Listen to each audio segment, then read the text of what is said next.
Jack Thompson stood at the edge of the charity event, his eyes scanning the crowd of homeless individuals gathered before him. The stark contrast between his tailored suit and their tattered clothes wasn't lost on him. As a self-made millionaire, Jack had always believed in giving back, but today he felt compelled to do more than just write a check. He moved through the crowd, shaking hands and exchanging brief words with the attendees. Many of them avoided eye contact, ashamed of their circumstances. Jack understood their hesitation. He hadn't always been wealthy. His own rags-to-riches story fueled his desire to make a real difference in someone's life today. As he approached the back of the gathering, Jack noticed a man sitting alone, wrapped in a threadbare blanket. Unlike the others, this man didn't seem interested in the free food or the promise of shelter. He sat motionless, staring at the ground with a vacant expression that spoke of years of hardship. Jack made his way over, careful not to startle the man. "Mind if I join you?" he asked, gesturing to the empty space on the bench. The man looked up, his weathered face etched with lines of fatigue and sorrow. For a moment, their eyes met, and Jack felt an inexplicable connection. "Name's Jack," he said, extending his hand. The man hesitated before accepting the handshake. "Mike," he replied, his voice rough from disuse. Jack noticed the military tattoo on Mike's forearm. "You served?" he asked. Mike nodded, a flicker of pride crossing his face before the familiar sadness returned. "2 tours in Afghanistan," he said. "Came back different. Couldn't hold down a job, lost my family, ended up here." As Mike spoke, Jack felt a growing urge to help this man. He reached into his pocket and pulled out an envelope containing $10,000 in cash. "I want you to have this," Jack said, holding out the envelope. "It's not a loan or a handout. Consider it an investment in your future." Mike's eyes widened as he realized what Jack was offering, but instead of grabbing the envelope, he hesitated. "Why?" he asked, suspicion creeping into his voice. "What's the catch?" Jack shook his head. "No catch. I've been fortunate in my life, and I want to pay it forward. This money could help you get back on your feet, maybe find a place to live or start a small business." Mike's hand trembled as he reached for the envelope, then stopped. I can't take this," he said, his voice choked with emotion. "You don't know me. I could be anyone, could use it for anything." Jack smiled gently. "That's true, but something tells me you're a good man who's fallen on hard times. We all need a helping hand sometimes." As they continued to talk, Mike slowly opened up about his life. He spoke of losing his parents at a young age, of being separated from his younger brother, and of the struggles he faced after returning from war. Jack listened intently, feeling a growing sense of familiarity with Mike's story. "You mentioned losing your parents," Jack said, his heart racing. "Do you remember much about them?" Mike shook his head. "Not much. It was a long time ago. I remember my mom's laugh and my dad's strong hands, and my little brother."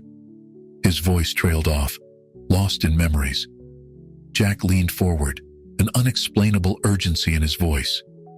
"Your brother, what happened to him?" Mike's brow furrowed. "We were separated after our parents died.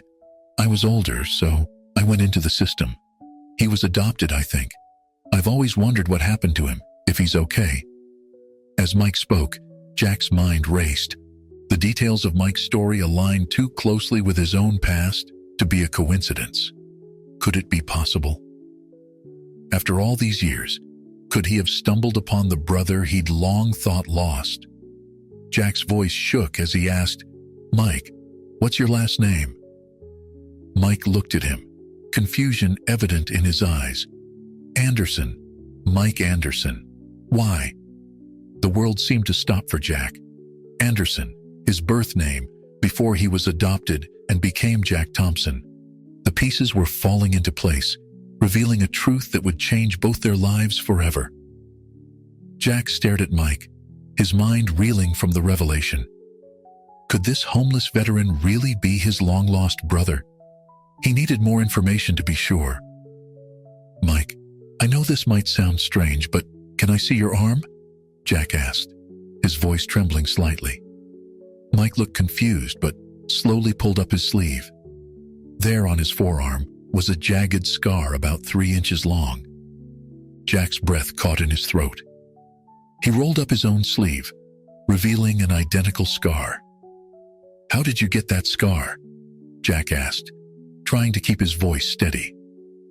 Mike's eyes widened as he noticed Jack's matching mark. I don't remember exactly. It happened when I was a kid, before our parents died. I think I fell out of a tree or something." Jack nodded, his suspicions growing stronger. "Mike, I think we might be brothers.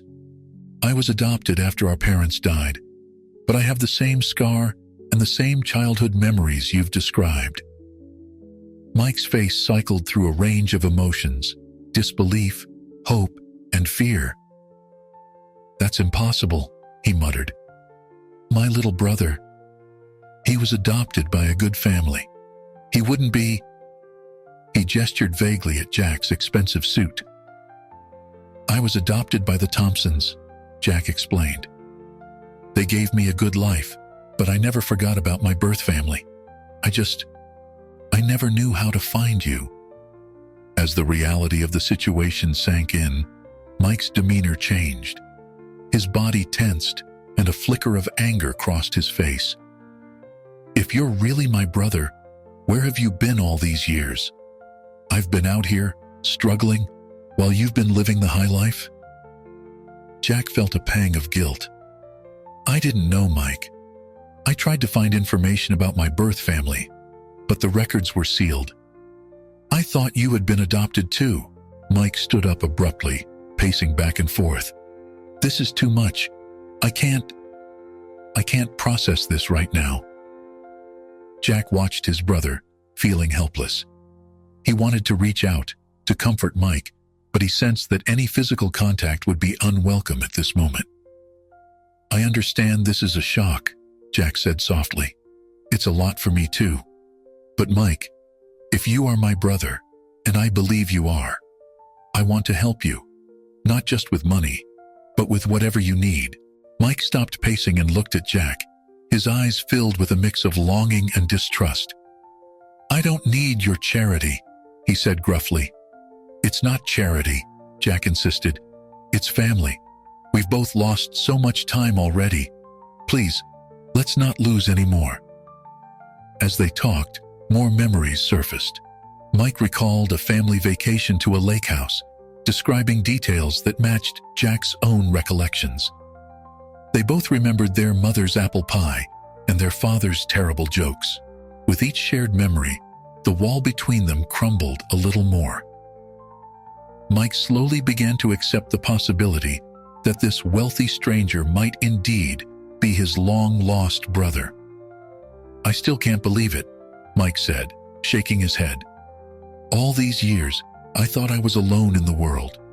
And now—" Jack nodded, understanding the overwhelming nature of their discovery. "I know. It's a lot to take in. But Mike, we have a chance here. A chance to be a family again." Mike's eyes welled up with tears he refused to let fall. "I'm not the same kid you knew, Jack. The war, it changed me. I've done things, seen things. We've both changed," Jack acknowledged. "But that doesn't mean we can't build something new, something better." As the sun began to set, casting long shadows across the charity event grounds, Jack and Mike sat side by side, two strangers connected by blood and shared history, trying to bridge the gap of years and experiences that separated them. "What happens now?" Mike asked, his voice barely above a whisper. Jack took a deep breath. "Now, we take it one day at a time. If you're willing, I'd like to help you get back on your feet. Not because I pity you, but because you're my brother. And then, maybe we can work on getting to know each other again." Mike nodded slowly, the weight of the day's revelations evident in his tired eyes. I think "I think I'd like that," he said. As they stood to leave, Jack placed a hand on Mike's shoulder. For a moment, they were no longer a millionaire and a homeless veteran, but two brothers, reunited against all odds, facing an uncertain but shared future. The days following Jack and Mike's initial reunion were filled with a mix of emotions. Jack had insisted on getting Mike off the streets immediately, setting him up in a comfortable hotel room while they figured out their next steps. Mike, still wary of accepting help, had reluctantly agreed. On a crisp morning, Jack arrived at the hotel to take Mike out for breakfast.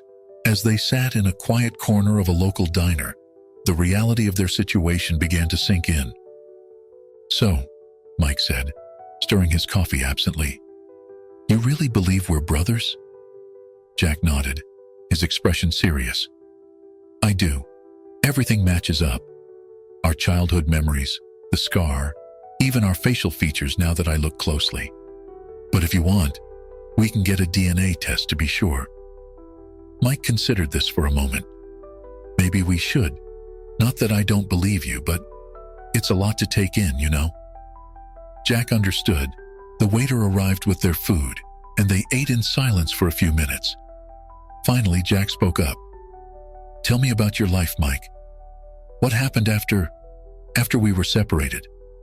Mike's face darkened. "Not much to tell. Bounced around foster homes for a while. Joined the army as soon as I could. Thought I'd found a purpose there, but..." He trailed off, his eyes distant. "The war?" Jack prompted gently. Mike nodded. "Saw things no one should see. Did things..." He shook his head. "Came back different. Couldn't hold down a job. Started drinking. You know the rest." Jack felt a wave of guilt wash over him. "I'm so sorry, Mike. If I had known..." "What?" Mike interrupted, a hint of bitterness in his voice. "You would have saved me? Swept in with your millions and fixed everything?" Jack recoiled slightly at Mike's tone. "That's not what I meant. I wish I could have been there for you." Mike's anger flared. "Where were you when I was sleeping on park benches? Where were you when I was fighting for my life in a foreign country? Living it up in your mansion, I bet." "That's not fair," Jack said, his own temper rising. "I didn't know you existed. As soon as I found out, I wanted to help." "Help?" Mike scoffed. "You think throwing money at me is going to fix everything? Make up for years of hell?" Their voices had risen, drawing looks from other patrons. Jack took a deep breath, trying to calm himself. "No, I don't think money fixes everything, but it's a start. It can give you a chance to get back on your feet." Mike's shoulders slumped, the fight draining out of him. "You don't get it, Jack. I'm not some charity case. I'm broken. The things I've done, the things I've seen. You can't just write a check and make that go away." Jack leaned forward, his voice low and intense. "I'm not trying to make it go away, Mike. I'm trying to give you a future, a chance to heal, to rebuild your life. But I can't do it for you. You have to want it." They sat in tense silence for a moment, the weight of their shared history and divergent paths hanging between them. Finally, Mike spoke, his voice barely above a whisper. "I do want it. I don't know how to start. And I'm scared, Jack. Scared of failing, of letting you down." Jack reached across the table, hesitantly placing his hand on Mike's arm. "You won't let me down, Mike. We're family. We'll figure this out together." Mike nodded, not quite meeting Jack's eyes. "I'll try. That's all I can promise right now." As they left the diner, both men felt the tentative beginnings of a bond forming. But they also recognized the long, difficult road ahead. Years of separation, trauma, and vastly different life experiences had created a chasm between them that wouldn't be easily bridged. Jack knew that simply providing financial support wouldn't be enough. Mike needed professional help to deal with his PTSD and addiction issues. and Jack himself would need to learn patience and understanding to see beyond his brother's current circumstances to the person he could become. As they parted ways, Jack to his office and Mike back to the hotel, both felt a mix of hope and apprehension. They had found each other against all odds, but the real challenge lay ahead, rebuilding a relationship from the ashes of their shared past and forging a new future together. In the weeks following their reunion, Jack and Mike struggled to find common ground. Jack, driven by a mixture of guilt and genuine desire to help, threw himself into researching rehabilitation programs and support groups for veterans. He was determined to give Mike every opportunity to rebuild his life. One evening, Jack arrived at Mike's hotel room, his arms full of brochures and printouts. "I've found some great programs," he announced, spreading the materials on the small table. "There's a veteran support group that meets twice a week and a job training program specifically for ex-military personnel." Mike, who had been staring out the window, turned to face his brother. His expression was a mix of frustration and resignation. "Jack, I appreciate what you're trying to do, but I'm not sure I'm ready for all this." Jack's enthusiasm faltered. "What do you mean? These programs could really help you get back on your feet." Mike sighed heavily. "It's not that simple. You can't just fix me with a few support groups and job training. I've got issues you can't even begin to understand." "Then help me understand," Jack pleaded. "I want to help, Mike, but I don't know how if you won't let me in." Mike's jaw clenched. "You want to understand? Fine. I wake up every night in a cold sweat, reliving moments from the war. I can't hold down a job because loud noises send me into a panic, and every day, I fight the urge to numb it all with a bottle. That's what you're dealing with, Jack. Still think a few meetings will fix everything?" Jack felt a wave of helplessness wash over him. He realized that despite his best intentions, he was out of his depth. I'm sorry, Mike. I didn't realize it was that bad. But there are professionals who can help with PTSD and addiction. We can find you a therapist, a doctor." "I don't want to be your project," Mike snapped. "I'm not some broken toy you can fix to make yourself feel better about your cushy life." The words stung Jack deeply. "That's not fair. I'm trying to help because you're my brother, not because I feel guilty." Mike's anger deflated as quickly as it had flared. "I know. I'm sorry. It's overwhelming. You have this perfect life, and I'm a mess. It's hard not to feel resentful sometimes." Jack nodded, understanding dawning. "I get it. And my life isn't perfect, Mike. It's just different. We've both been through our own struggles." A heavy silence fell between them. Finally, Mike spoke again. I think I need to do this on my own terms, Jack. I appreciate everything you're trying to do, but I need to find my own way." Jack felt a mix of disappointment and respect for his brother's decision. "I understand, but will you at least consider the Veterans Support Group? You don't have to go through this alone." Mike hesitated, then nodded. "I'll think about it. No promises, though." As Jack prepared to leave, he felt the weight of their different paths pressing down on him. He had hoped that finding his brother would be a joyous reunion, a chance to make up for lost time. Instead, he was faced with the harsh reality of Mike's struggles and the long road ahead. Meanwhile, Mike watched Jack go, a turmoil of emotions swirling inside him. Part of him wanted to accept Jack's help, to believe that he could turn his life around, but another part, hardened by years of trauma and disappointment, feared that he would only end up letting his brother down. As the door closed behind Jack, Mike turned back to the window, staring out at the city lights. He knew he had a decision to make: continue down the familiar path of isolation and struggle, or take a chance on the new life his brother was offering. Jack, driving home, felt equally conflicted. He was determined to help Mike, but he realized that he couldn't force his brother to change. He would have to find a balance between offering support and giving Mike the space to heal on his own terms. Both brothers, though reunited, found themselves at a crossroads. Their paths, long diverged, would not easily converge again. But despite the challenges ahead, a small spark of hope remained. They had found each other against all odds. Perhaps, with time and patience, they could find a way to bridge the gap between their worlds and truly become brothers again. 3 weeks after their tense conversation, Mike found himself sitting in a circle of plastic chairs at the local VA center. He had finally decided to give the Veterans Support Group a try, more out of a desire to show Jack he was making an effort than any real belief it would help. As Mike listened to the stories of other veterans, he felt a surprising sense of connection. These men and women understood what he had been through in a way Jack never could. When it came time for Mike to speak, he hesitated, then slowly began to share his experiences.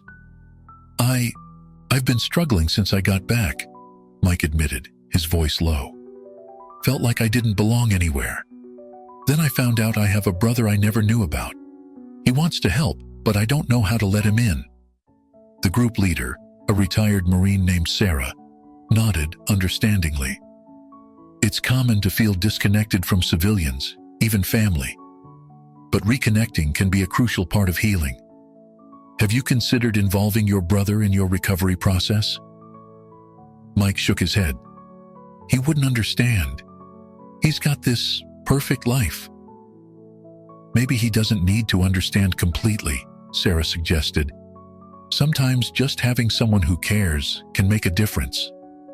As Mike left the meeting, he felt a small shift in his perspective. He pulled out his phone and, after a moment's hesitation, called Jack. Meanwhile, Jack was facing his own identity crisis. His efforts to help Mike had consumed much of his time and energy, causing tension in other areas of his life. His wife, Emma, confronted him one evening as he was preparing to leave for another meeting about the veterans shelter he was funding. "Jack, we need to talk," Emma said, her voice tinged with frustration. "You're never home anymore. It's always about Mike or the shelter. What about us? What about our life?" Jack felt a pang of guilt. "I'm sorry, Emma. I know I've been distracted. It's just, Mike needs me." Emma sighed. "I understand you want to help your brother, but you can't neglect everything else in your life. You're not just Jack Thompson, millionaire businessman anymore.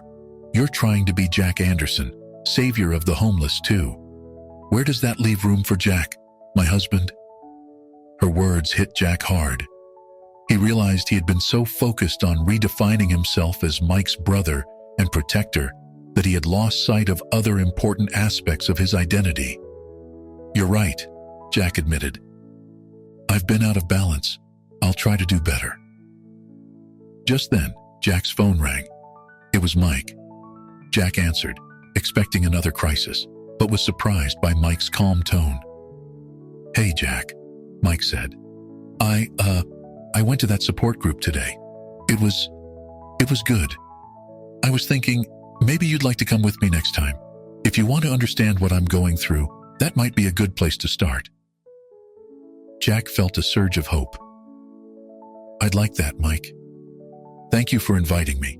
As he hung up, Jack turned to Emma. "That was Mike. He's invited me to attend a support group meeting with him." Emma smiled softly. "That's great, Jack. Just remember, you don't have to solve all his problems. Sometimes, just being there is enough." Jack nodded, feeling a new sense of purpose. He realized that helping Mike didn't mean losing himself. Instead, it was about expanding his identity to include this new role as a brother, while still maintaining the other important aspects of his life. Over the next few weeks, both Jack and Mike worked on redefining their identities. Mike, through the support group and his tentative steps towards reconnecting with Jack, began to see himself as more than just a homeless veteran. He started to envision a future where he could be both a proud veteran and a functioning member of society. Jack, meanwhile, learned to balance his desire to help Mike with his responsibilities to his family and business. He attended support group meetings with Mike, gaining a deeper understanding of his brother's struggles. At the same time, he made a conscious effort to be more present in his marriage and at work. As the brothers navigated this new chapter in their lives, they began to forge a new identity, not just as individuals, but as a family. It was a slow, often challenging process, but with each small step, they moved closer to bridging the gap between their worlds and truly understanding each other. As weeks turned into months, both Jack and Mike faced numerous challenges in their journey towards reconnection and healing. The road was far from smooth, but they were both committed to overcoming the barriers between them. One crisp autumn morning, Jack invited Mike to visit the veterans shelter he had been funding. As they approached the building, Mike hesitated, his body tensing visibly. "You okay?" Jack asked, concern evident in his voice. Mike took a deep breath. "Yeah, it's just brings back memories, you know? Being around other vets, seeing people struggle. It's not always easy." Jack nodded, understanding. "We don't have to go in if you're not comfortable." "No," Mike said firmly. "I want to see what you've been working on." As they entered the shelter, they were greeted by the sight of veterans of all ages going about their daily routines. Some were reading in a small library area, others were engaged in job training programs, and a few were talking with counselors. Mike's eyes scanned the room, taking it all in. "This is impressive," he admitted reluctantly. Jack smiled, pleased by his brother's reaction. "We're trying to provide more than just a roof over their heads. It's about giving them the tools to rebuild their lives." As they toured the facility, Mike found himself drawn into conversations with some of the veterans. He shared experiences with them, offering words of encouragement and understanding that Jack could never provide. For the first time, Jack saw his brother truly engaged and passionate about something.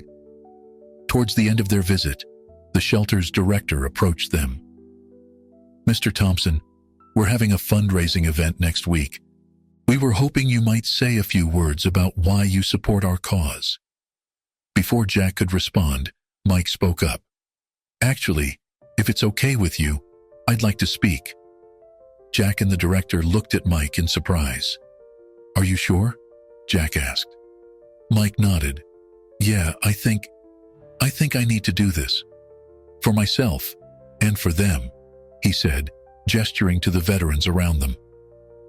The day of the fundraiser arrived, and Mike stood at the podium, facing a room full of potential donors.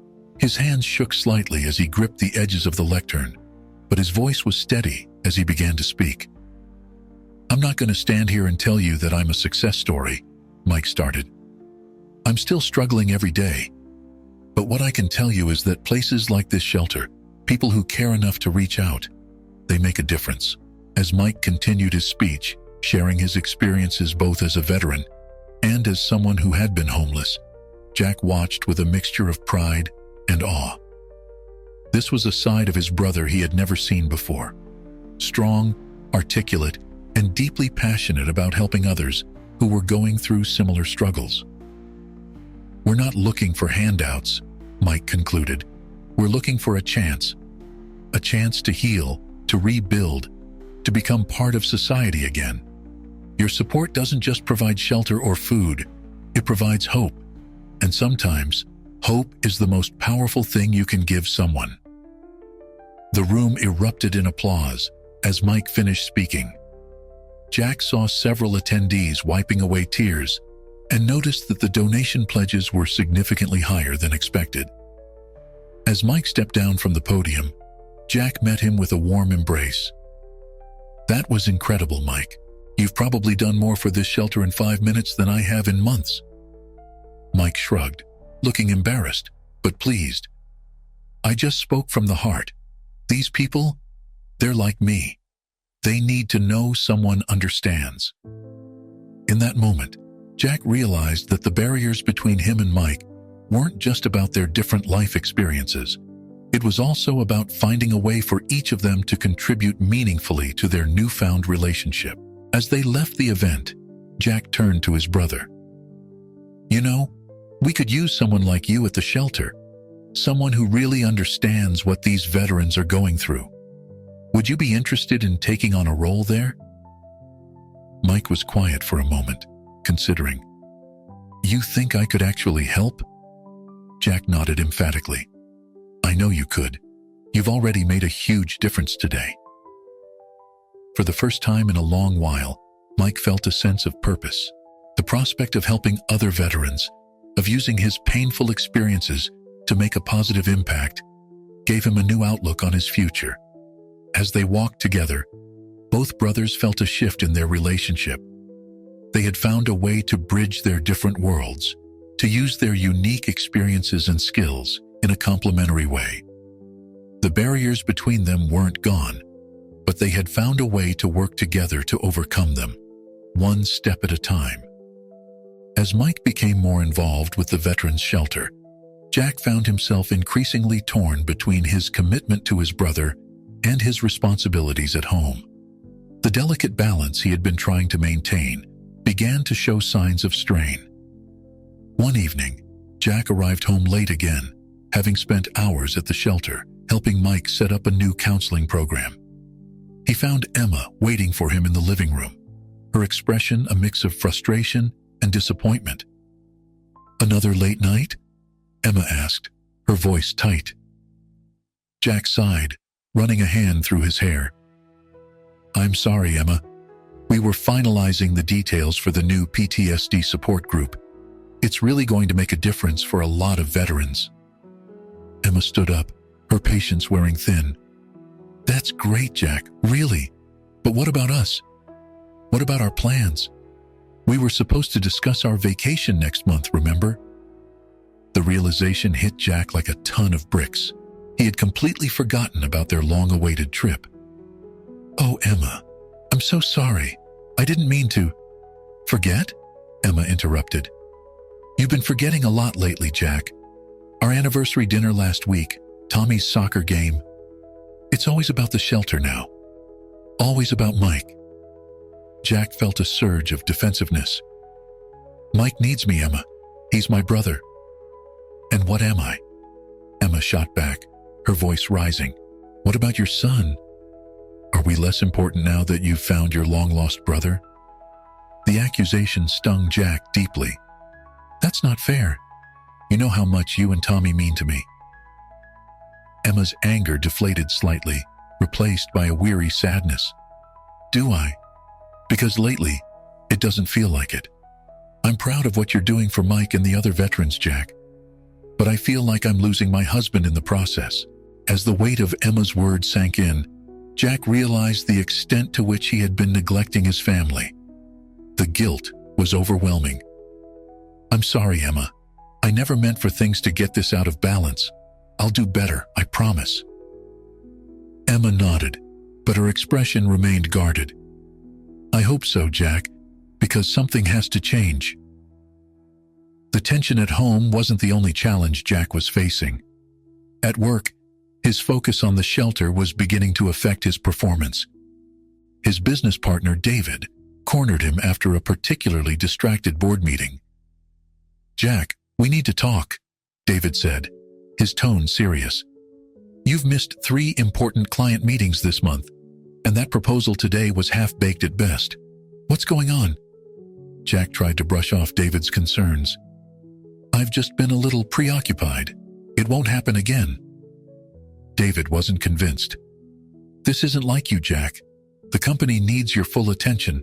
We can't afford any slip-ups, especially not with the merger coming up." The mention of the merger sent a jolt of panic through Jack. He had completely forgotten about the crucial deal that had been months in the making. Right. The merger. Of course. "I'll get on top of it, David. You have my word." As David walked away, Jack felt the pressure mounting from all sides. He was being pulled in too many directions, and something had to give. Meanwhile, Mike was facing his own set of challenges. His increased involvement at the shelter had been therapeutic, giving him a sense of purpose he hadn't felt in years. But it also meant confronting his own trauma on a daily basis, as he worked with other veterans struggling with similar issues. One afternoon, a new resident arrived at the shelter, a young Marine named Alex, who had just returned from a tour in Afghanistan. As Mike showed him around, Alex's demeanor triggered something in Mike. The young man's haunted eyes and tightly wound posture were all too familiar. Later that night, Mike found himself unable to sleep, plagued by memories he thought he had buried. The progress he had made in recent months seemed to evaporate as he battled old demons. In a moment of weakness, he found himself standing outside a liquor store, fighting the urge to fall back into old habits. With shaking hands, Mike pulled out his phone and called Jack. It went to voicemail. He tried again and again, but there was no answer. Unbeknownst to Mike, Jack was in a late-night emergency meeting, trying to salvage a deal that had nearly fallen apart due to his recent inattention. As Mike stood there, feeling more alone than ever, he realized that he had become too dependent on Jack. He needed to find the strength to face his challenges on his own.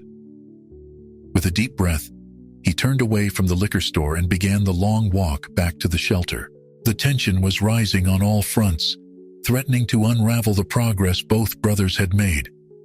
Jack's attempt to balance his old life with his new responsibilities was faltering, while Mike's journey towards recovery was facing its toughest test yet. As the pressure mounted, it seemed inevitable that something would have to break. The mounting pressure in both Jack and Mike's lives was rapidly approaching a breaking point. For Jack, the juggling act between his family, work, and commitment to Mike had become unsustainable. For Mike, the constant exposure to other veterans' trauma was reopening old wounds he thought he had begun to heal. One crisp autumn morning, Jack sat in his home office, staring at his phone. He had just missed another important client call, and the missed calls from Mike the night before weighed heavily on his conscience. With a heavy sigh, he made a decision that had been brewing for weeks. "I need some time," Jack told David over the phone. "I'm taking a leave of absence. 2 weeks, maybe a month. I need to sort things out." David's surprise was palpable, even through the phone. "Jack, are you sure? The merger?" "The merger will have to wait," Jack interrupted. "I'm no good to anyone like this. I need to step back before I lose everything." After hanging up, Jack braced himself for an even more difficult conversation. He found Emma in the kitchen, preparing breakfast for Tommy. "Emma, we need to talk," Jack began, his voice serious. Emma turned, sensing the gravity in his tone. "I'm taking a leave of absence from work. I realize I've been neglecting you and Tommy, and I've been spreading myself too thin trying to help Mike. I need time to figure out how to balance everything." Emma's expression softened, a mix of relief and concern crossing her face. "Oh, Jack, I'm glad you're recognizing this, but are you sure about work?" Jack nodded firmly. "I am. My family comes first, and that includes Mike, but not at the expense of you and Tommy." As Jack and Emma talked through their issues, Mike was facing his own crossroads at the shelter. The young Marine, Alex, had been struggling to adjust, his behavior becoming increasingly erratic. Mike recognized the signs all too well. The hypervigilance, the barely contained anger, the look of a man on the edge. One afternoon, Mike found Alex in the shelter's common room, agitated and arguing with another resident. As Mike approached to intervene, Alex's fist suddenly flew out, narrowly missing Mike's face. In that split second, Mike's military training kicked in. He restrained Alex efficiently, but the incident shook him to his core. As the shelter staff took over, Mike stumbled outside, his hands trembling and his breath coming in short gasps. It was in this state that Jack found him, having rushed to the shelter after finally listening to Mike's voicemails from the night before. "Mike, what happened?" Jack asked, alarmed by his brother's distress. Mike looked up, his eyes haunted. "I can't do this, Jack. I thought I was helping, but I'm not ready. I'm not fixed." How can I help others when I can't even help myself? Jack listened as Mike poured out his fears and frustrations. The pressure of trying to be a role model for other veterans, the constant reminders of his own trauma, the fear of relapse. It had all become too much. I think I need to step back, Mike finally said, his voice barely above a whisper. Maybe check myself into a more intensive treatment program. I thought I could handle this, but… Jack nodded, understanding. It's okay, Mike. Recognizing you need more help isn't a failure. It's a step forward.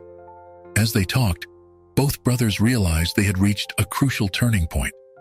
They had been so focused on trying to fix their past and make up for lost time that they had pushed themselves to unsustainable limits. I'm taking some time off work, Jack admitted. I need to focus on my family, including you, but in a healthier way. We both need to find a better balance. Mike nodded, a small smile breaking through his distress. Looks like we both hit our limits at the same time, huh? Jack chuckled softly. Maybe it's a brother thing. As they sat there, the autumn sun setting behind the shelter, both Jack and Mike felt a shift in their relationship. They had been trying so hard to be what they thought the other needed. Jack the savior, Mike the recovered veteran, that they had lost sight of simply being brothers. What do we do now? Mike asked, uncertainty clear in his voice. Jack thought for a moment. We take it one day at a time. You focus on your treatment, I'll focus on my family, and we'll be there for each other, not as savior and victim, but as brothers, equals. Mike nodded, feeling a weight lift from his shoulders. I'd like that. As they parted ways that evening, both heading towards uncertain futures, there was a new understanding between them. They had encountered their limits, faced their fears, and made difficult decisions. But in doing so, they had also found a new strength, not just in themselves, but in their bond as brothers. The road ahead would not be easy, but for the first time, they felt truly equipped to face it together. 3 months had passed since Jack and Mike's decisive encounter at the shelter. Jack had extended his leave of absence, focusing on rebuilding his relationship with Emma and Tommy. Mike had checked himself into an intensive PTSD treatment program, committing fully to his recovery. The brothers maintained contact through weekly phone calls, but had agreed to give each other space to focus on their individual journeys. On a cold winter morning, Jack received an unexpected call from Mike. Jack, I'm finishing up my program next week, Mike said, his voice stronger and more confident than Jack had ever heard it. I was wondering if you'd like to come to my graduation ceremony. Jack felt a surge of pride and emotion. Of course, Mike. I wouldn't miss it for the world. The day of the ceremony, Jack arrived at the treatment center, a modest building nestled in the countryside. As he entered the auditorium, he scanned the room for his brother. When he finally spotted Mike, Jack was struck by the transformation. Mike stood tall, his posture relaxed but confident. The haunted look that had lingered in his eyes for so long was gone, replaced by a calm determination.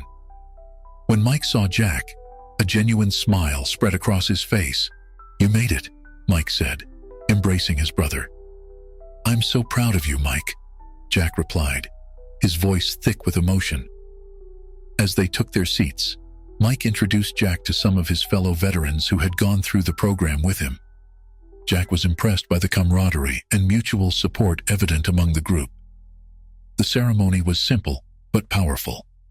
Each graduate spoke briefly about their journey and their plans for the future. When it was Mike's turn, he stood at the podium, his gaze steady as he addressed the room. When I came here, I was lost, Mike began. I thought my experiences had broken me beyond repair. But through this program, I've learned that my trauma doesn't define me. It's a part of my story, but it's not the whole story. Jack listened, moved by his brother's words and the strength behind them. I've also learned that true strength isn't about facing everything alone, Mike continued. It's about having the courage to ask for help when you need it, and to offer help when you can. To my fellow veterans, my counselors, and especially to my brother Jack, thank you for being part of my journey. After the ceremony, Jack and Mike walked through the center's peaceful grounds, catching up on the past 3 months. "So, what's next for you?" Jack asked. Mike took a deep breath. "I've been thinking about that a lot. I want to go back to school, maybe study psychology. I think I could really help other vets if I had the right training." Jack nodded, impressed by Mike's ambition. "That sounds great, Mike. I'm behind you all the way." "What about you?" Mike asked. "How are things with Emma and Tommy?" Jack smiled. "Better, much better. Taking this time off was exactly what we needed. We're talking more, really listening to each other. And Tommy, I'd forgotten how fast kids grow. I don't want to miss any more moments with him." As they talked, both brothers realized how far they had come, not just individually, but in their relationship with each other. The initial euphoria of their reunion had given way to a deeper, more grounded connection. "You know," Mike said, "when we first found each other, I think we both had these expectations. You wanted to save me, and I think I wanted you to save me. But that's not what being brothers is about, is it?" Jack shook his head. "No, it's not. It's about supporting each other, challenging each other when we need it, and accepting each other as we are." As the sun began to set, casting long shadows across the grounds, Jack and Mike found themselves at a crossroads, both literally and figuratively. "So, what happens now?" Mike asked. Jack thought for a moment. "Now, we start over. Not as the kids we were before we lost each other, or as the men we were when we found each other again, but as who we are now, with everything we've been through." Mike nodded, a look of determination in his eyes. "I like the sound of that." As they walked back to Jack's car, there was a sense of a new beginning. They had met, lost each other, and reunited. But this time, their reunion wasn't based on idealized memories or desperate need. It was founded on mutual understanding, respect, and a shared commitment to moving forward together. The road ahead would still have its challenges, but for the first time, both Jack and Mike felt truly equipped to face them. Not just as individuals, but as brothers in the truest sense of the word. 6 months after Mike's graduation from the treatment program, the brothers had settled into a new rhythm. Mike had enrolled in community college, taking psychology courses with the goal of eventually counseling fellow veterans. Jack had returned to work part-time, finding a better balance between his career, family, and relationship with Mike. On a warm spring afternoon, Jack arrived at the Veterans Shelter for their annual fundraising event. This year, however, was special. Mike had organized the event, turning it into a celebration of veterans' resilience and achievements. As Jack entered the bustling hall, he was amazed by the transformation.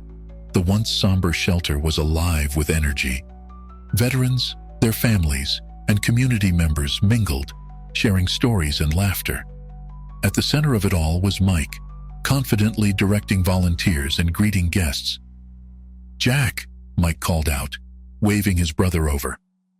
"I'm glad you made it. There's someone I want you to meet." Mike led Jack to a corner where an elderly woman sat, her eyes twinkling with wisdom and warmth. "Jack, this is Margaret Wilson. She was the social worker assigned to our case after our parents died." Jack felt a jolt of surprise.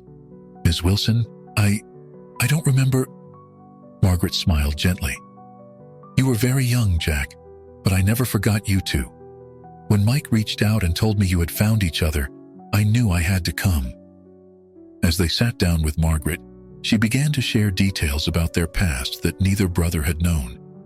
She spoke of their parents' love, of the difficult decision to separate them, and of the hopes she had held for their futures. "There's something else you should know," Margaret said, her tone becoming serious. "Your parents, they left something for you, a trust fund. It was meant to be accessed when you both turned 30, but with you two separated, it was never claimed." Jack and Mike exchanged shocked glances. "A trust fund?" Mike asked, disbelief evident in his voice. Margaret nodded, reaching into her bag and pulling out a folder. "It's all here.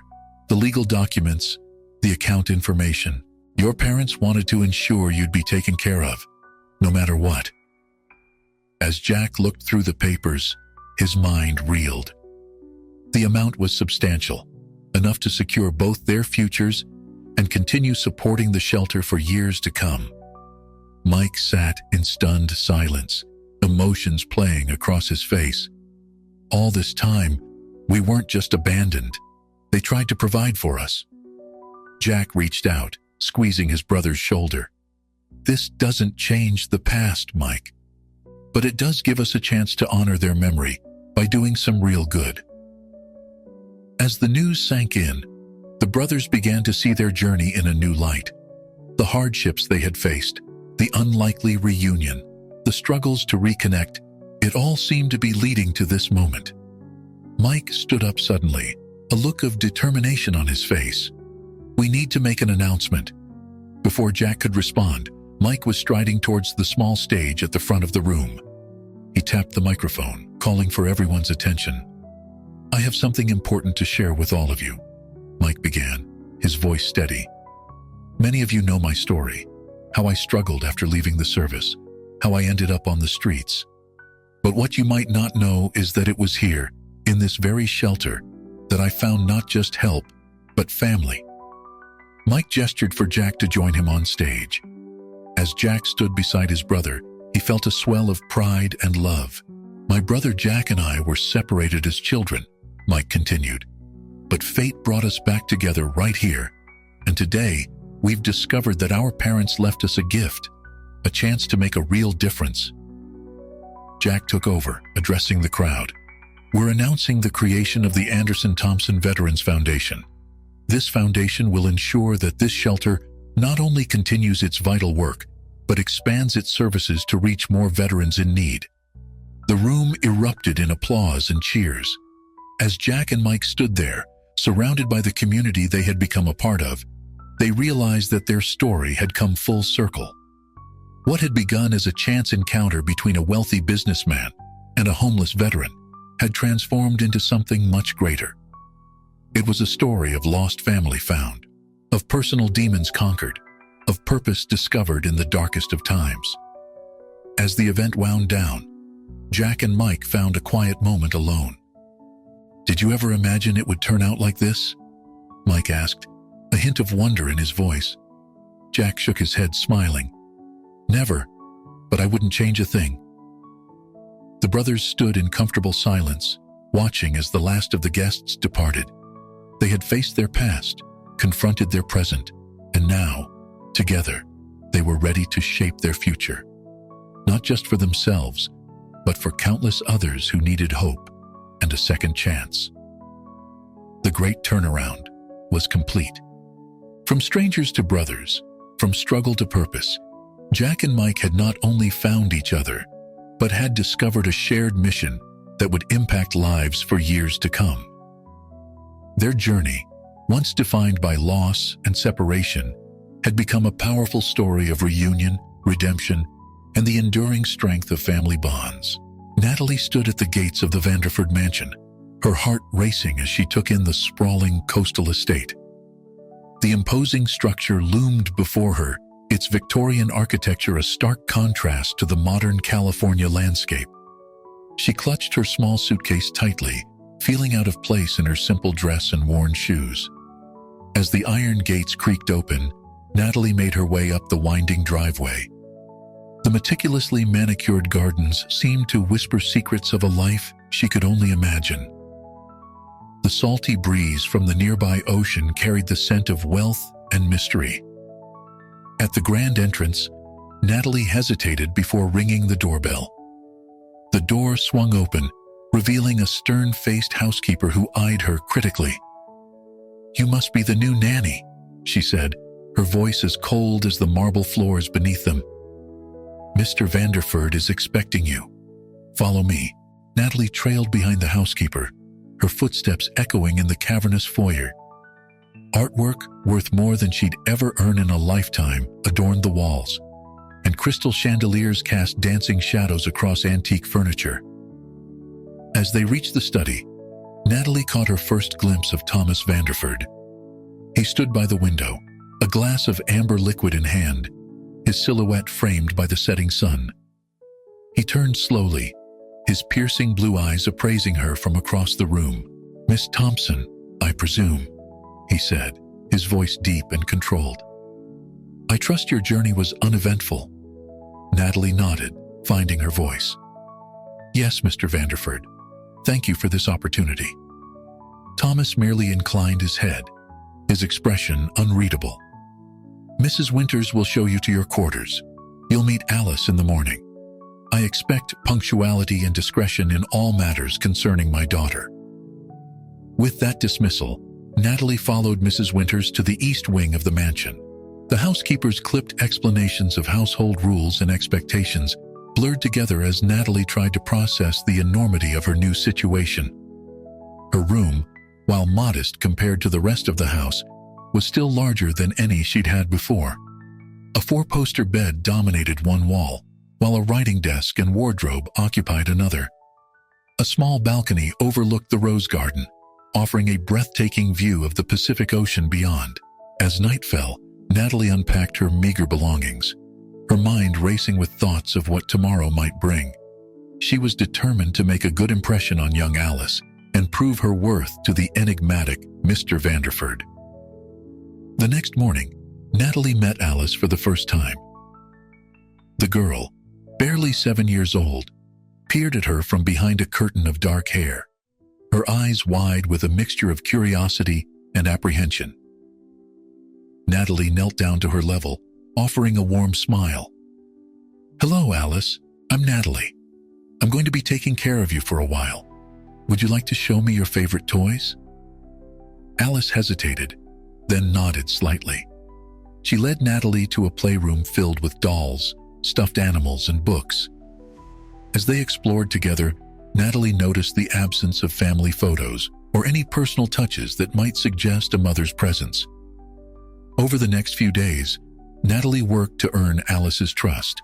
She discovered that the girl was painfully shy, rarely speaking above a whisper. During their walks in the garden or quiet reading sessions, Natalie caught glimpses of loneliness in Alice's eyes that mirrored her own childhood experiences. One evening, as Natalie was tucking Alice into bed, the girl finally opened up. "Do you know when my mommy is coming back?" she asked, her voice trembling. Natalie's heart ached. "I'm not sure, sweetheart, but I know she loves you very much and wants to get better so she can be with you again." As Alice drifted off to sleep, Natalie resolved to do everything in her power to bring some joy into the child's life. Later that night, as Natalie prepared for bed, she noticed a leather-bound book peeking out from behind her wardrobe. Curious, she pulled it out and realized it was an old diary. The inscription inside read, "Property of Elizabeth Vanderford." Natalie's fingers trembled as she opened the diary, knowing she was about to step into a world of secrets she might not be prepared for. The first entry dated back 15 years, and as Natalie began to read, she felt herself being pulled into the mysterious past of the Vanderford family. As days turned into weeks, Natalie dedicated herself to caring for Alice. She recognized the child's need for stability and affection and made it her mission to provide both. Their mornings often began with walks along the private beach that bordered the Vanderford property. One particularly sunny day, Natalie decided to introduce Alice to the joy of building sandcastles. As they worked together, patting wet sand into turrets and moats, Natalie noticed a small smile playing on Alice's lips, a rare sight that warmed her heart. "What shall we call our castle, Alice?" Natalie asked, smoothing the walls of their creation. Alice thought for a moment, her brow furrowed in concentration. "Castle Friendship," she said softly, looking up at Natalie with a hint of hope in her eyes. Natalie beamed at her. "That's perfect. It's our special place." As they continued their beach excursions, Natalie gently encouraged Alice to open up about her feelings. She learned of the girl's fears of abandonment, her longing for her mother, and her confusion about her father's distant behavior. Natalie listened patiently, offering comfort and reassurance when needed. Back at the mansion, Thomas Vanderford couldn't help but notice the changes in his daughter. Alice's demeanor had shifted from withdrawn to cautiously optimistic. He observed from his study window as Natalie and Alice tended to a small garden they had started together, their laughter floating up to him on the breeze. One evening, as Natalie was preparing Alice for bed, Thomas appeared in the doorway. His usual stoic expression softened as he watched his daughter animatedly recount their day's adventures to her nanny. "It seems you've had quite the day," Thomas said, stepping into the room. Alice's eyes lit up at her father's presence. "Daddy, Natalie taught me how to plant sunflower seeds. Can we watch them grow together?" Thomas hesitated, clearly unused to such requests. He glanced at Natalie, who gave him an encouraging nod. "I suppose we could do that," he replied, his voice gruff but not unkind. As Natalie quietly excused herself from the room, she couldn't help but feel a small sense of triumph. The ice around Thomas Vanderford was beginning to thaw, however slowly. The next morning, Thomas caught Natalie in the hallway. "Miss Thompson," he began, his tone formal, but less cold than before. "I wanted to express my gratitude for your positive influence on Alice. It's been some time since I've seen her so engaged." Natalie smiled warmly. "Alice is a wonderful child, Mr. Vanderford. She just needs someone to listen and understand her." Thomas nodded curtly, a flicker of something, regret perhaps, crossing his face before he turned and strode away. As the weeks progressed, Natalie found herself becoming more curious about the Vanderford family history. During her free time, she began to explore the lesser-used parts of the massive mansion. In a dusty corner of the east wing, she discovered a room that seemed frozen in time. Sheets covered most of the furniture, but Natalie's attention was drawn to a collection of photographs on an old writing desk. Lifting one, she saw a younger Thomas, with his arms around a beautiful woman, Alice's mother, she presumed. They looked happy, a stark contrast to the somber atmosphere that now pervaded the house. As she replaced the photo, Natalie's hand brushed against a small lever hidden beneath the desk's surface. With a soft click, a compartment sprang open, revealing a stack of old letters and documents. Natalie hesitated, knowing she was intruding on private family matters. But her curiosity got the better of her, and she began to skim through the papers. Most seemed to be old financial records, but one document caught her eye, a faded letter mentioning a hidden inheritance and rightful heir. Before she could read further, the sound of footsteps in the hallway startled her. Quickly, she replaced the documents and slipped out of the room, her mind racing with questions about what she had discovered. That night, as Natalie lay in bed, she couldn't shake the feeling that she had stumbled upon something significant. The mention of a hidden inheritance nagged at her, but she was unsure of how to proceed with this information. As she drifted off to sleep, Natalie resolved to be more observant, to look for clues that might shed light on the Vanderford family secrets. Little did she know that her own past was intricately linked to the very mystery she sought to unravel, and that her presence in the mansion was about to set in motion a chain of events that would change all their lives forever.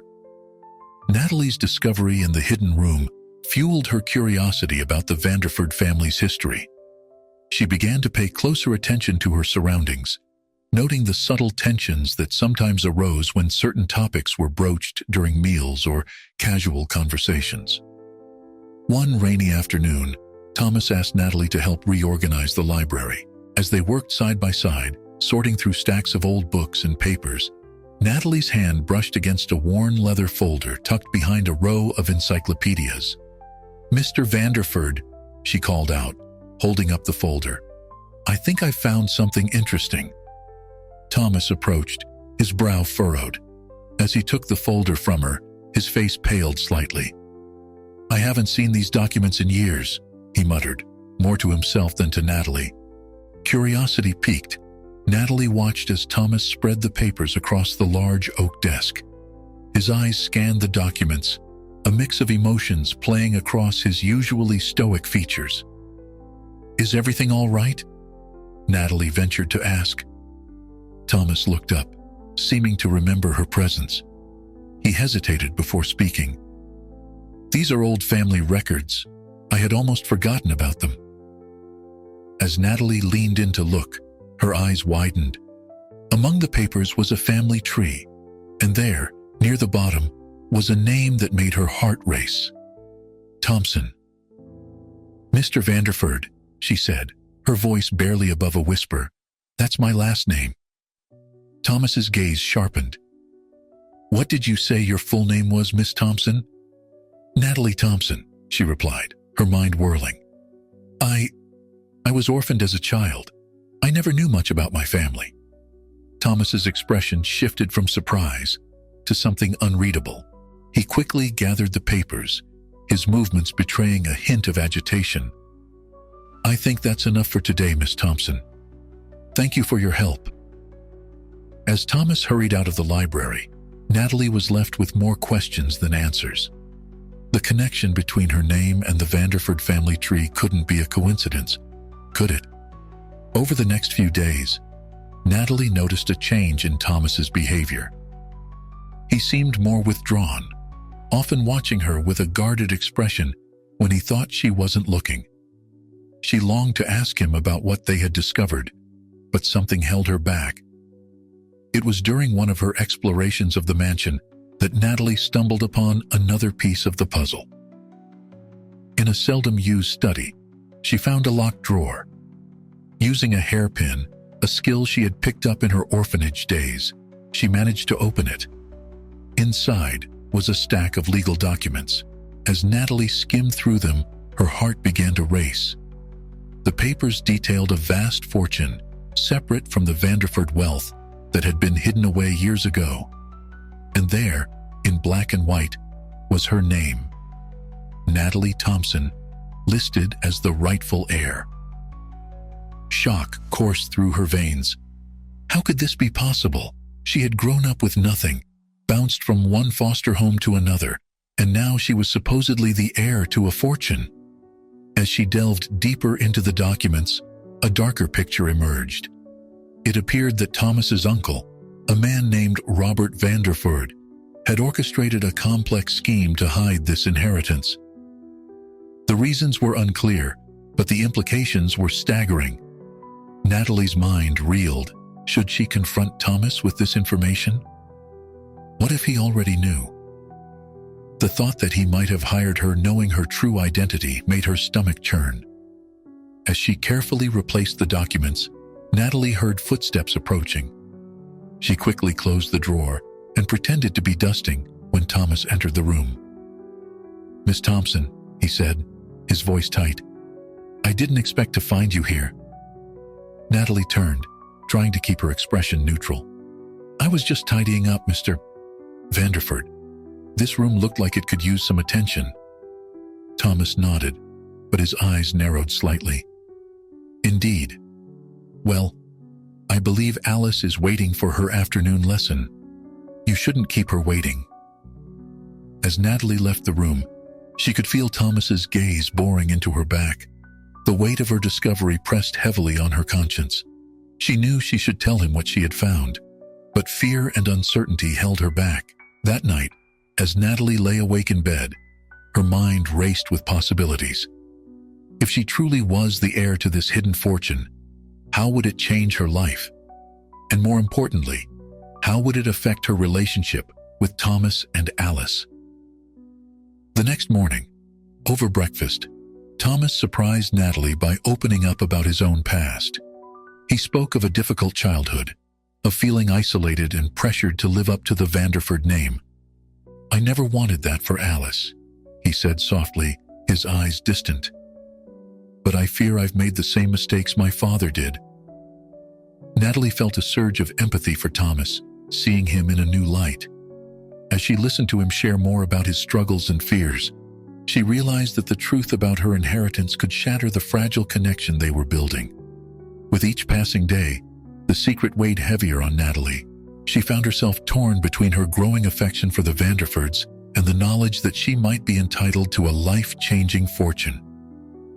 As she tucked Alice into bed each night, the guilt of her silence gnawed at her. Little did Natalie know that forces beyond her control were already in motion, threatening to expose the truth and upend the delicate balance of their lives at the Vanderford mansion. The calm that had settled over the Vanderford mansion was shattered one crisp autumn morning. As Natalie was helping Alice with her reading in the sunroom, the sound of tires crunching on gravel drew their attention. A sleek black car pulled up to the front of the house, and out stepped a man Natalie had never seen before. "Who's that?" Alice asked, peering out the window. Before Natalie could answer, Thomas strode into the room, his face a mask of barely contained irritation. "Alice, go to your room. Miss Thompson, please accompany her." As they left, Natalie caught a glimpse of the stranger being ushered into Thomas's study. The man's confident swagger and the way his eyes darted around, taking in every detail of the mansion's opulence, set off alarm bells in Natalie's mind. Later that evening, as Natalie was heading to her room, she overheard raised voices coming from the study. Curiosity got the better of her, and she inched closer to the door. "You can't just show up here unannounced, Jason," Thomas was saying, his voice tight with anger. "Come now, cousin," the other man, Jason, replied smoothly. "Is that any way to greet family? Especially when I'm here to help." Natalie's breath caught in her throat. Another Vanderford relative? And what did he mean by help? The next morning, Thomas introduced Jason to Natalie and Alice over breakfast. "This is my cousin, Jason Vanderford. He'll be staying with us for a while." Jason flashed a charming smile, his eyes lingering on Natalie a moment too long. "It's a pleasure to meet you both. I look forward to getting to know you better." Over the next few days, Jason made himself at home in the mansion. He was charming and attentive, especially towards Natalie, but something about him made her uneasy. She often caught him watching her with a calculating look in his eyes. One afternoon, as Natalie was walking in the garden with Alice, Jason approached them. "Miss Thompson, might I have a word?" he asked, his tone casual but his eyes intense. Natalie hesitated, then nodded. "Alice, why don't you go pick some flowers for the dinner table? I'll be right here." As soon as Alice was out of earshot, Jason's demeanor changed. "I know about you, Natalie," he said, his voice low. "I know about your true connection to this family." Natalie's heart raced. "I don't know what you're talking about," she stammered. Jason's smile was predatory. "Oh, I think you do.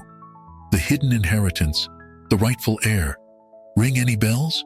I can help you claim what's yours. For a price, of course." Natalie felt a chill run down her spine. "I don't need your help," she said firmly.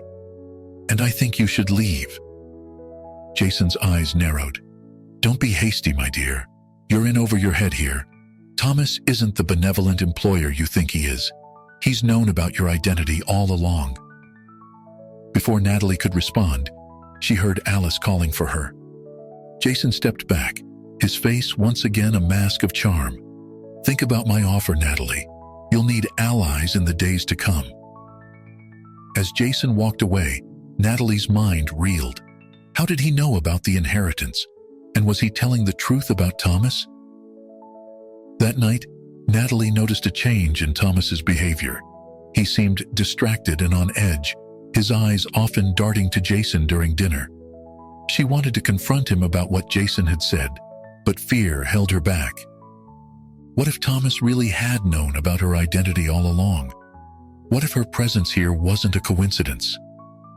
The tension in the mansion continued to build over the next few days. Natalie caught snippets of hushed arguments between Thomas and Jason. She noticed Jason rifling through papers in Thomas's study when he thought no one was looking. And all the while, he He continued to make veiled comments to Natalie about her true place in the Vanderford family. One evening, as Natalie was putting Alice to bed, the little girl looked up at her with worried eyes. "Is something bad going to happen?" she asked. "Daddy and Uncle Jason keep fighting." Natalie's heart ached for the child. "Everything will be all right," she said, hoping her voice sounded more confident than she felt. "Sometimes grown-ups disagree, but they'll work it out." As she closed Alice's door, Natalie made a decision. She had to confront Thomas about what was going on. She couldn't keep living in this web of secrets and half-truths, not when it was affecting Alice. She found Thomas in his study, a glass of whiskey in his hand as he stared out the window. "Mr. Vanderford," she said, her voice stronger than she felt, "we need to talk." Thomas turned, his eyes weary. "Yes, Miss Thompson. I suppose we do." As Natalie stepped into the study, closing the door behind her, she knew that whatever came next would change everything.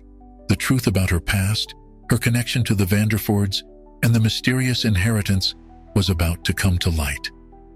And with Jason's threatening presence looming over them all, Natalie couldn't shake the feeling that they were standing on the precipice of something dangerous.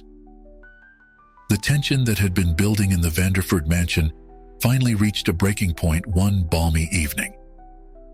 Natalie found Thomas by the pool, his usual composed demeanor replaced by a look of weariness. The setting sun cast long shadows across the water, mirroring the dark mood that had settled over the estate. "Mr. Vanderford," Natalie began, her voice steady despite her racing heart, "I think it's time we talked about what's really going on here." Thomas turned to face her, his eyes searching hers. For a moment, he looked as if he might deflect, but then his shoulders sagged. "You're right, Miss Thompson.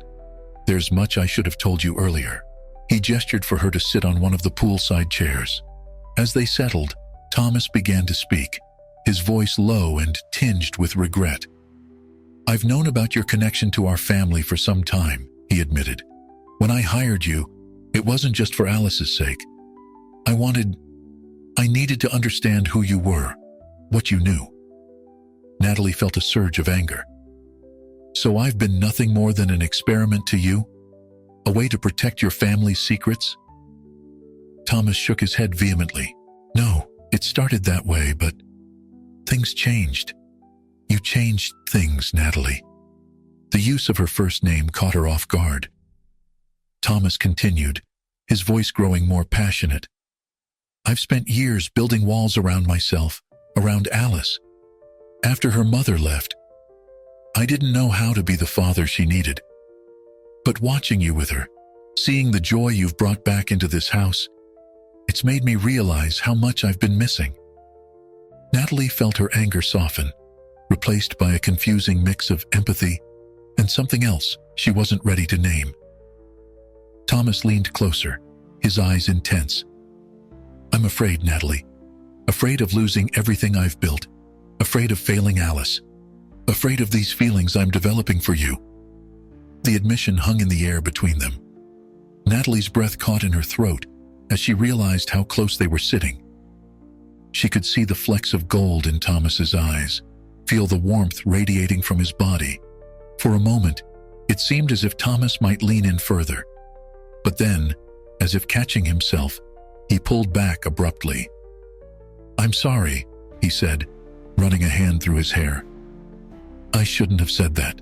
It's inappropriate, given our situation." Natalie stood up, her mind whirling. I need some time to process this," she said, her voice barely above a whisper. As she walked back to the house, Natalie's emotions were in turmoil. She had come here looking for answers about her past, about the mysterious inheritance. Instead, she found herself grappling with unexpected feelings for a man who had initially hired her under false pretenses. Later that night, as Natalie lay in bed, sleep eluding her, she replayed the conversation by the pool. Thomas's admission of his fears and feelings had caught her off guard. She had always seen him as the stern, distant employer. But now, she couldn't shake the image of his vulnerable expression, the way his eyes had softened when he looked at her. But what about the inheritance? What about Jason's warnings? Natalie felt torn between her growing feelings for Thomas and her need to uncover the truth about her past. The next morning, Natalie went through her routine with Alice mechanically, her mind elsewhere. As they sat in the garden, working on Alice's reading, the little girl looked up at Natalie with concern. "Are you okay, Miss Natalie? You seem sad." Natalie forced a smile. "I'm fine, sweetheart. Just thinking about some grown-up stuff." Alice nodded solemnly. "Is it about Daddy? He looks at you the way he used to look at Mommy in the old pictures." The innocent observation hit Natalie like a punch to the gut. She realized that her feelings for Thomas weren't just affecting her. They had the potential to impact Alice as well. "Alice," Natalie said carefully, "you know I care about you very much, right?" The little girl nodded. "And nothing will ever change that. But sometimes grown-ups have complicated feelings that can be confusing." Alice seemed to consider this. "Like how I sometimes feel happy and sad at the same time when I think about Mommy?" Natalie felt a lump form in her throat. "Yes, sweetheart. Exactly like that." As they continued with their lesson, Natalie couldn't shake the weight of her emotional turmoil. She had come to care deeply for Alice, viewing her almost as a daughter. The thought of potentially hurting her or disrupting her life with complicated adult emotions filled Natalie with guilt. Yet, she couldn't deny the pull she felt towards Thomas. Despite the secrets and the initial deception, she had seen a side of him that was vulnerable, caring, and deeply devoted to his daughter. As the day wore on, Natalie found herself avoiding both Thomas and Jason. She threw herself into her duties, trying to distract herself from the emotional whirlwind inside her. But everywhere she turned in the mansion, she was reminded of the complex web of relationships and secrets she had become entangled in. That night, as Natalie stood on her balcony, looking out at the moonlit ocean, she made a decision. She couldn't let her personal feelings cloud her judgment. There were still too many unanswered questions about her past and the mysterious inheritance. Before she could even consider exploring her feelings for Thomas, she needed to uncover the truth, no matter the cost. With renewed determination, Natalie resolved to confront both Thomas and Jason the next day. It was time to put all the cards on the table and face whatever consequences might come. Little did she know that her decision would set in motion a chain of events that would change all their lives forever. The following morning, Natalie woke with a sense of purpose. She was determined to confront both Thomas and Jason, to finally get to the bottom of the secrets surrounding her past and the Vanderford family. However, as she made her way downstairs, she sensed an unusual tension in the air. As she entered the dining room, she found Jason already seated, a smug smile playing on his lips. Thomas was nowhere to be seen. "Good morning, Natalie," Jason said, his voice dripping with false sweetness. "I hope you slept well. You'll need your wits about you today." Before Natalie could respond, Thomas strode into the room, his face a mask of barely contained anger.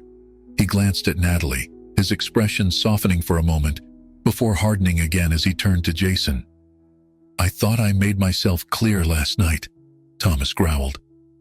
"You have no right to interfere in my family's affairs." Jason leaned back in his chair, unfazed. "Oh, but dear cousin, I'm only looking out for the family's best interests. And Natalie here is family, isn't she? Even if she doesn't know it yet."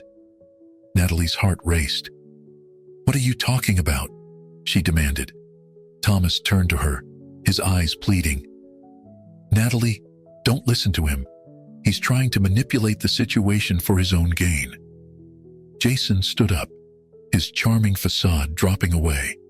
"Am I, Thomas? Or am I simply bringing the truth to light? Tell her. Tell her about the inheritance, about her real connection to this family." The room fell silent, the tension palpable. Natalie looked between the two men, her mind whirling. "I want to know the truth," she said firmly. All of it. Thomas sighed heavily, running a hand through his hair. Natalie, it's complicated. Your mother, she was my cousin. The inheritance you've heard about, it was meant to be split between our families. But my uncle, he... Thomas trailed off, shame evident in his voice. Jason jumped in, his voice sharp. His uncle, my father, hid the inheritance away. He manipulated the records, erased your family's claim, and Thomas here has known about it all along. Natalie felt as if the floor was tilting beneath her feet. Is this true? She asked Thomas, her voice barely above a whisper. Thomas nodded, unable to meet her eyes. I only found out recently. I was trying to find a way to make it right, to understand the full situation before I told you. Jason scoffed. Make it right? By hiring her as a nanny? By keeping her in the dark? The accusations hung in the air, heavy and damning. Natalie felt a surge of anger and betrayal. You've been lying to me this whole time, she said to Thomas, her voice shaking. Using me to what? Ease your conscience? Thomas stepped towards her, his eyes pleading. No, Natalie, it wasn't like that. I admit I made mistakes, but my feelings for you, for what you've brought to this family, they're real. Jason interjected, his voice smooth. Don't let him fool you, Natalie. He's only interested in protecting his own interests, but I can help you claim what's rightfully yours. Natalie felt overwhelmed, torn between her feelings for Thomas and the anger at his deception. She turned and fled the room, needing space to think. As she hurried down the hallway, she could hear Thomas calling after her, but she didn't stop. She found herself in the library, surrounded by the very books and documents that held the secrets of her past. A few minutes later, Thomas entered the library, his face etched with concern and regret. Natalie, please, let me explain. Natalie turned to face him, her emotions a turbulent mix of anger, confusion, and lingering affection. Explain what, Thomas? How you've been lying to me since the day I arrived? How you used me to assuage your own guilt? Thomas stepped closer, his voice low and urgent. It wasn't like that. Yes, I knew about your connection to the family when I hired you, but I never expected to feel this way about you. Natalie felt her resolve wavering at the sincerity in his voice, but she steeled herself. And what about the inheritance? Were you ever going to tell me about that? Thomas ran a hand through his hair, frustration evident in his gesture. I was trying to find the right way, the right time. The situation is complex, Natalie. There are legal implications, family dynamics at play. And where does that leave me? Natalie asked, her voice barely above a whisper. Where do I fit into all of this? Before Thomas could answer, Jason's voice cut through the tension. It leaves you in a position of power, my dear Natalie. He sauntered into the library, a predatory gleam in his eyes. With my help, you could claim everything that's rightfully yours. Thomas whirled to face his cousin, anger flashing in his eyes. Stay out of this, Jason. You have no right to interfere. Jason's smile was cold. Oh, but I do. You see, I have evidence of Uncle Robert's manipulations, evidence that could bring this whole charade crumbling down. As the two men faced off, Natalie felt as if she were watching a chess match where she was both a player and a pawn. The weight of the revelations, the tangled web of family secrets and hidden agendas, pressed down on her. In that moment, standing in the library surrounded by the ghosts of the past and the uncertain promises of the future, Natalie realized that her next move would change everything. The truth was finally coming to light, but at what cost? And more importantly, what would she do with that truth once she had it? The tension in the library was palpable as Natalie stood between Thomas and Jason, the weight of their revelations pressing down on her. She took a deep breath, steeling herself for what she knew would be a difficult conversation. I want to see this evidence, Natalie said firmly, turning to Jason. If what you're saying is true, I have a right to know. Jason's lips curled into a satisfied smirk. Of course, my dear. I thought you might say that. He reached into his jacket and pulled out a thick manila envelope. It's all here. Bank statements, legal documents, even some rather incriminating letters from dear Uncle Robert. Thomas stepped forward, his face a mask of concern. Natalie, please, be careful. Jason has his own agenda in all of this. And you don't? Natalie retorted, though her voice lacked the anger from before. She was tired, confused, and desperate for the truth. With trembling hands, Natalie opened the envelope and began to sift through its contents. As she read, her eyes widened. The documents painted a clear picture of deception and manipulation spanning decades.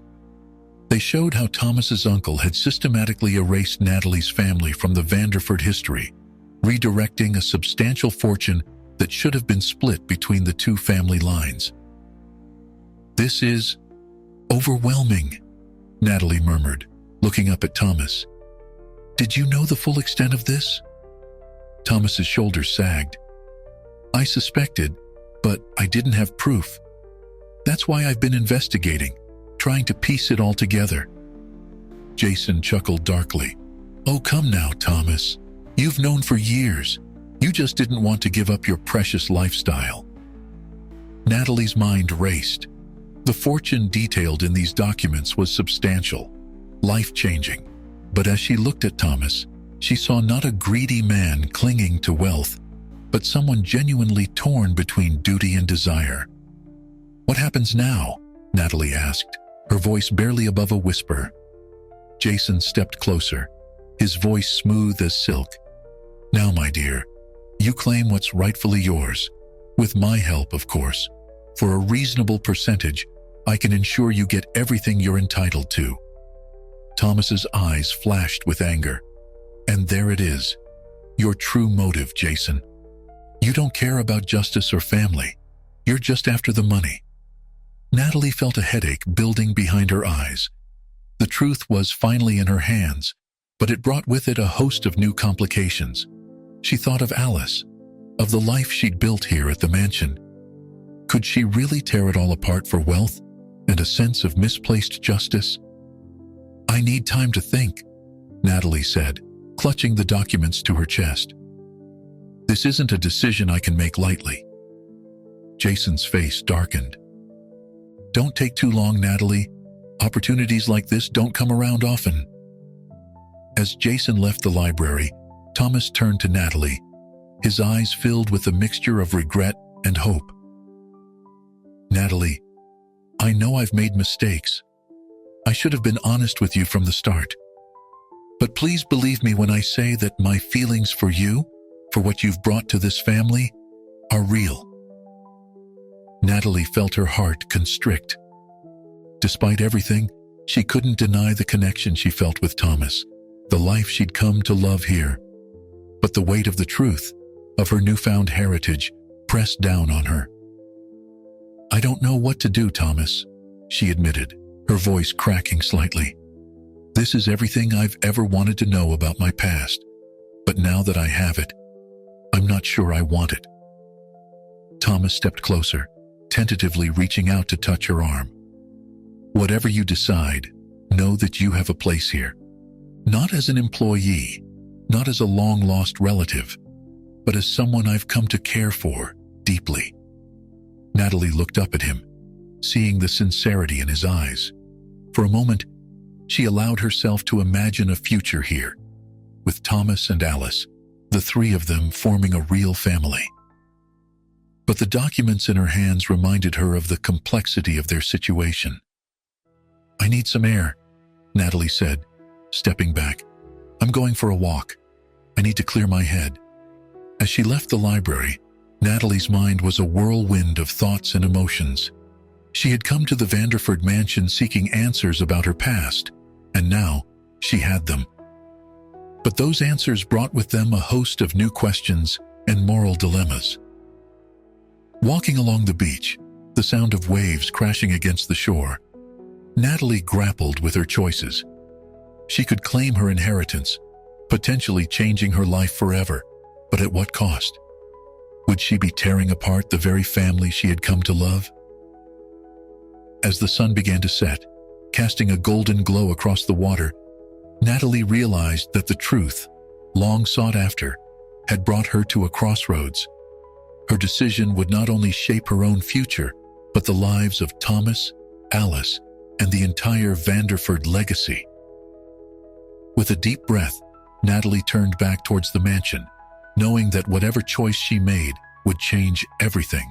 The truth was finally in her hands, but the real test would be what she chose to do with it. As Natalie approached the mansion, the warm glow of sunset giving way to twilight, she saw Thomas waiting for her on the terrace. His face was etched with concern and something else, a vulnerability she had never seen before. "Natalie," he called out softly as she climbed the steps. "I hope your walk helped clear your mind." She nodded, her resolve strengthening. "It did. I think it's time we talked, Thomas. Really talked." They made their way to Thomas's study, the room that had been the epicenter of so many secrets. As they settled into the leather armchairs, Natalie placed the envelope of documents on the desk between them. "I've made a decision," Natalie began, her voice steady. "But before I tell you what it is, I need to hear everything from you. No more half-truths or omissions." Thomas leaned forward, his elbows on his knees. "You're right. You deserve the whole truth." He took a deep breath before continuing. "When I first learned about your connection to our family, I was scared. Scared of losing everything I'd built, everything I thought was mine. That's why I hired you, to keep you close, to figure out what you knew." Natalie felt a pang in her chest but remained silent, allowing Thomas to continue. "But then I got to know you, saw how you were with Alice, how you brought life back into this house. My motivations changed. I wanted to protect you, to find a way to make things right without destroying what we had built here." "And the inheritance?" Natalie prompted. Thomas ran a hand through his hair. "I've been working with lawyers, trying to find a way to restore your claim without legal repercussions. It's complicated, Natalie. The way my uncle hid the money, there could be serious consequences if it all came to light." Just then, a knock at the door interrupted them. Jason entered, his face a mask of false concern. "I hope I'm not interrupting anything important," he said, his tone making it clear he didn't care if he was. Natalie stood, facing both men. "Actually, your timing is perfect, Jason. I've made my decision about the inheritance." Jason's eyes gleamed with anticipation. "Excellent. I assume you'll be wanting my help to claim what's rightfully yours." "No," Natalie said firmly. "I've decided not to pursue the inheritance." The room fell silent. Jason's face contorted in disbelief and anger. "What? You can't be serious. After everything Thomas has done, you're just going to let him keep it all?" Thomas stood as well, moving to stand beside Natalie. "This is her decision, Jason. You have no say in the matter." Jason's charm fell away completely, replaced by a snarl. "You fool!" he spat at Natalie. "Do you have any idea what you're giving up? What I could do for you?" Natalie stood her ground. "I know exactly what I'm doing. This inheritance, it's tainted, built on lies and manipulation. I won't be a part of that." "Then I'll expose it all," Jason threatened. "I'll bring the whole Vanderford empire crashing down." It was Thomas who responded, his voice calm but firm. "No, you won't. Because if you do, you'll implicate yourself and your father in fraud and tax evasion. Those documents cut both ways, Jason." Jason's face paled as he realized the truth of Thomas's words. He looked from Thomas to Natalie, seeing a united front where he had hoped to sow discord. "This isn't over," Jason hissed, backing towards the door. "You haven't heard the last of me." As Jason stormed out, Slamming the door behind him, Natalie felt a weight lift from her shoulders. She turned to Thomas, seeing a mix of gratitude and admiration in his eyes. "Natalie, I don't know what to say. Thank you doesn't seem enough." She shook her head. "I didn't do it for you, Thomas. I did it for me, for Alice, for the life we built here. But," she added, her tone growing serious, "this doesn't erase the lies or the hurt." Thomas nodded solemnly. "I know, and I want to make it right. Whatever it takes, however long it takes, I want to earn your trust back. Not just for me, but for our family." The word family hung in the air between them, full of promise and possibility. Natalie felt tears prick at her eyes as she realized that, for the first time in her life, she truly understood what that word meant. "It won't be easy," she said softly. "We have a lot to work through." Thomas reached out, gently taking her hand in his. "I know, but I'm willing to do whatever it takes. You and Alice, you're everything to me." As they stood there, hands clasped, the last rays of sunlight filtering through the study windows, Natalie knew that while the confrontation was over, their journey was just beginning. There would be challenges ahead, trust to rebuild, and a family to forge. But for the first time since she'd arrived at the Vanderford mansion, Natalie felt like she was exactly where she belonged. The days following Jason's departure were filled with a tense calm. Natalie and Thomas worked to rebuild their trust, spending long hours in conversation, addressing the lies and secrets that had clouded their relationship. Alice, sensing the shift in the household's dynamics, seemed to blossom under the newfound honesty and warmth between the adults in her life. However, their fragile peace was shattered one crisp morning when a fleet of expensive cars pulled up to the mansion. Thomas, who had been expecting this day, met Natalie in the foyer, his face grim. "They're here," he said quietly. "The board of directors and some distant relatives. Jason must have stirred them up." Natalie straightened her shoulders. "What do they want?" "To challenge my control of the company, I suspect, and possibly to investigate the rumors about the hidden inheritance." As the doorbell rang, Thomas took Natalie's hand, squeezing it gently. "Whatever happens, we face this together." The next few hours were a whirlwind of accusations, legal jargon, and thinly veiled threats. The board members and relatives, led by a sharp-tongued woman named Victoria Vanderford, crowded into the large living room. Their eyes darted between Thomas and Natalie, clearly trying to parse the nature of their relationship. Victoria, a severe-looking woman in her 60s, stepped forward. "Thomas, darling, we've heard some rather disturbing rumors. Something about a hidden inheritance and a long-lost relative?" Her gaze settled on Natalie, cold and calculating. Thomas stood firm. "Whatever you've heard, Victoria, I can assure you that the company's finances are in order. As for Natalie's presence here, that's a private family matter." A murmur rippled through the crowd. Victoria's eyes narrowed. "Family matter? So it's true then. This woman is laying claim to the Vanderford fortune?" Natalie, who had been silent until now, stepped forward. "My name is Natalie Thompson, and yes, I am related to the Vanderfords, but I'm not here to lay claim to anything." The room fell silent, all eyes on Natalie. She took a deep breath and continued. "I came here seeking answers about my past, and I found them. But I also found something more valuable, a family." Victoria scoffed. "How convenient. And I suppose Thomas here has been more than accommodating?" Thomas moved to stand beside Natalie. "I've made mistakes, Victoria, mistakes I'm working to rectify, but Natalie's presence in this family is not one of them." Just then, the door burst open, and Jason strode in, a triumphant smirk on his face. "Oh, don't let them fool you," he announced to the room. "I have proof of the deception, the hidden accounts, all of it." He pulled out a stack of documents, waving them dramatically. It's all here. How Uncle Robert hid the money. How Thomas knew about it all along.